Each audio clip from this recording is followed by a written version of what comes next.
নমস্কার। আয়ুষ্মান কার্ডের ফর্ম অনেকেই কিন্তু পাননি। তারা বেশ চিন্তিত। আর অন্যদিকে স্বাস্থ্যসাথীও বন্ধ হয়ে যাচ্ছে। সেই জন্য মুখ্যমন্ত্রী আগেই ঘোষণা করেছিলেন, মুখ্যমন্ত্রী স্বাস্থ্য বিমা নামে একটি হেলথ কার্ড চালু হচ্ছে, যেখানে ৫ লক্ষ টাকার সুবিধা পাবেন। সংবাদ প্রতিদিনে এই খবরটি উঠে এসছে, যেখানে কারা কারা এই মুখ্যমন্ত্রী স্বাস্থ্য বিমা এই কার্ডের ফেসিলিটি পাবেন সেটা দেখে নেব। খবর কি বলা হচ্ছে দেখুন।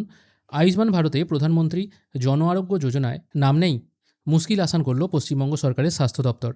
স্বাস্থ্যসাথী প্রকল্পে আছেন অথচ আয়ুষ্মান ভারতের কার্ড নেই, এমন পরিবারের জন্য বঙ্গে চালু হলো মুখ্যমন্ত্রী স্বাস্থ্য বিমা যোজনা। পশ্চিমবঙ্গ সরকারের এই নতুন স্বাস্থ্য বিমা প্রকল্পে ৫ লক্ষ টাকা পর্যন্ত ক্যাশলেস চিকিৎসা পাবেন অর্থনৈতিকভাবে পিছিয়ে পড়া পরিবার। বেসরকারি হাসপাতালে চিকিৎসার খরচ আকাশছোঁয়া। প্রান্তিক পরিবারগুলোর পক্ষে সেই খরচ সামলানো কষ্টসাধ্য। সেই জন্য ২২শে জুলাই রাজ্য মন্ত্রিসভা সিলমোহর দিয়েছেন মুখ্যমন্ত্রী স্বাস্থ্য বিমা যোজনার এই যে বিমা আসছে সেটাতে। প্রথমত আয়ুষ্মান যাদের আছে তারা তো এই কার্ড পাবেন না। দ্বিতীয়ত, সাধারণত পাকা বাড়ি অথবা ২ চাকার গাড়ি থাকলে মেলে না আয়ুষ্মান ভারত প্রকল্পের সুবিধা। বঙ্গের বিপুল অংশের প্রান্তিক মানুষদের কথা ভেবেই মুখ্যমন্ত্রী এই স্বাস্থ্য বিমা ঘোষণা করেছেন। যাদের পরিবারের বার্ষিক আয় ৮ লক্ষ টাকার বেশি এবং পশ্চিমবঙ্গ সরকারের কর্মী অথবা অবসরপ্রাপ্ত কর্মচারী রাজ্য সরকারের কোনো না কোনো স্বাস্থ্য প্রকল্পে আছেন, তারা এই বিমার সুবিধা পাবেন না। কেন্দ্রীয় স্বাস্থ্য প্রকল্প বা সিজিএইচএসের অধীনে থাকলেও এই স্বাস্থ্য বিমার সুবিধা মিলবে না। তাছাড়া ইএসআই, এমপ্লয়িজ স্টেট ইন্স্যুরেন্সের তালিকাভুক্ত কর্মচারীরাও কিন্তু এ থেকে বঞ্চিত হবেন। নির্দেশিকা অনুযায়ী যারা কেন্দ্র বা রাজ্য সরকারের কোনো সংস্থা, পুরসভা, বোর্ডে, ট্রাস্টে চাকরি করেন, সেখানকার মেডিকেল ইন্স্যুরেন্স পান, তারাও কিন্তু আবেদন করতে পারবেন না। নিয়ম অনুযায়ী কোনো পরিবারের ৭০ বছর তার বেশি বয়সী সদস্যরা স্বাভাবিক নিয়ম অনুযায়ী আয়ুষ্মান ভারত প্রধানমন্ত্রী জন আরোগ্য যোজনার সুবিধা পাবেন। তাই তারাও কিন্তু এই মুখ্যমন্ত্রী স্বাস্থ্য বিমা এটা পাবেন না। মানে কোনো পরিবারে কোনো মেম্বারের বয়স যদি ৭০ বছর বা তার বেশি হয়, তিনি তো আয়ুষ্মান পেয়ে যাচ্ছেন। তার যদি আরকেএসওয়াই 1 বা আরকেএসওয়াই 2 কার্ড থাকে, তাও তিনি ওটা পাচ্ছেন, কিন্তু তিনি এই সুবিধাটা পাবেন না। তবে এসআইআরে বা সিএএতে যাদের নাম বাদ গিয়েছে কিন্তু ট্রাইব্যুনালে মামলা চলছে, তারা কিন্তু এটা সুবিধা পাবেন।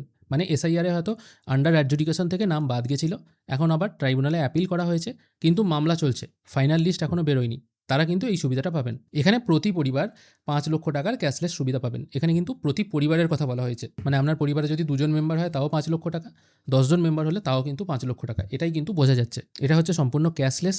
আর এখানে দেখুন বলা হয়েছে প্রত্যেক পরিবারকে দেওয়া হবে। এই কার্ডে প্রত্যেক পরিবারের প্রত্যেক সদস্যের নাম থাকবে। কার্ড হবে সম্পূর্ণ বিনামূল্যে। আর সবথেকে ভালো জিনিস, বিভিন্ন বেসরকারি যে স্বাস্থ্য বিমাগুলো হয় সেখানে দেখা হয় আপনার আগে কোনো রোগ আছে কিনা, এরকম ব্যাপার। এখানে বলা হচ্ছে কি, আপনার যদি আগে থেকে কোনো রোগ থেকেও থাকে তাহলেও কিন্তু আপনি এই কার্ডে নাম অন্তর্ভুক্ত করতে পারবেন। আর এখানে বিভিন্ন অপারেশনের খরচ বা বিভিন্ন ডাক্তার দেখানোর খরচ বা মেডিকেল খরচ যেগুলো হয়, সেগুলো আয়ুষ্মান ভারতের যে রেট থাকবে সেই রেট অনুযায়ী কিন্তু কার্যকর হবে। আর এখানে দেখুন একদম শর্টে লেখা আছে কারা পাবে কারা পাবে না। আগে কোনো টাকা দেওয়ার ব্যাপার নেই, মানে আপনাকে কোনো টাকা দিতে হবে না। অনেক ইন্স্যুরেন্সে থাকে কি, আপনি আগে টাকা দিয়ে দিলেন, তারপর সেই সমস্ত বিলগুলো আপনাকে কালেক্ট করতে হলো, সেই বিল আপনাকে অফিসিয়ালি সাবমিট করতে হবে যে আপনি কত টাকা খরচ করেছেন, তারপর আপনার অ্যাকাউন্টে টাকা ঢোকে। এরকম কিন্তু অনেক ইন্স্যুরেন্সের সিস্টেম আছে। এখানে কিন্তু এরকম কিছু ব্যাপার নেই, এটা সম্পূর্ণ হবে ক্যাশলেস। আপনি অপারেশন করাতে যান, আপনি এই কার্ড দিয়ে দিন, সেই কার্ড থেকে টাকা কেটে নেবে এবং আপনার অপারেশন হয়ে যাবে। এখানে আপনাকে কিন্তু কোনো টাকা আগে থেকে দিতে হবে না। এবং কারা পাবেন কারা পাবেন না, কোন পরিবার কত টাকা পাবে, সেটাও নিশ্চয়ই বোঝাতে পারলাম। আজকের ভিডিও এখানেই শেষ করছি। ভিডিও যদি ভালো লেগে থাকে অবশ্যই একটি লাইক করবেন। ভিডিও দেখার জন্য অসংখ্য ধন্যবাদ। ভালো থাকবেন।